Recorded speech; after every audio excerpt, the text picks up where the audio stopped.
अस्सलामुअलैकुम। हाँ जी दोस्तों, क्या हाल चाल है जी? सारे भाई ठीक ठाक है। लो मेरे भाई चपरा जोड़ा माशाल्लाह लाजवाब। ये देखिए मादी का शौक करें, कैसी लाजवाब कबूतरी और कबूतर ज़बरदस्त लाजवाब चपरा जोड़ा है ये। ठीक है जी, जिस भाई की समझ में मेरे साथ रब्ता करे तो शौक में आपको करवाता हूँ। इनके पार पल्ले का आँखों का पट्टी अभी दस्ता साफ़ ही हुई है, तो इंशाल्लाह इसके लगाइए इसके साथ अंडे बच्चे करेगी ये, क्योंकि अभी दस्ता साफ़ ही हुई है पट्टी। इंशाल्लाह अंडे बच्चे करेगी ये। तो ये कबूतर है, ये देख लेंगे चपरे। आपको पता ही है क्या नायाब चपरे हैं ये देख लें जी चपरा कबूतर मेरे भाई, बड़े मशहूर और बड़े लाजवाब। इसे चिड़े चपरे कहते हैं। चिड़े चपरे जो कबूतर होते हैं ये वो है। ये देख लें आप, प्योर हालत में चपरा कबूतर है ये।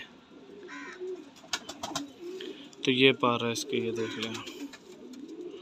ठीक है, बड़ी लाजवाब चीज़ है ये माशाल्लाह से। तो ये दुम है इसके, पंजे देख लें कितने खुश्क और कितने ज़बरदस्त पंजे हैं इसके। ठीक है, तो मादा का मैं आपको शौक करवाता हूँ। लो प्यारे भाई, ये मादी है, वो कबूतर था चपरा, ये मादी है। तो ये पार है, ये देख लें।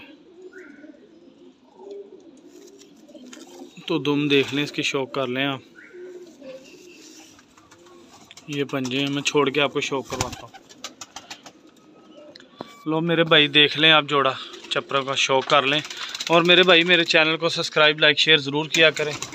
पिजन टाइम के नाम से मेरा चैनल है। सारे भाई चैनल को सब्सक्राइब लाइक शेयर ज़रूर किया करें। मेरी नई से नई अच्छी से अच्छी वीडियो आप तक आती रहे। सब भाइयों का बहुत शुक्रिया। जिस भाई को चाहिए हो मेरे साथ रब्ता कर ले। सब भाइयों का बहुत शुक्रिया। लोकेशन लाहौर शहर की है।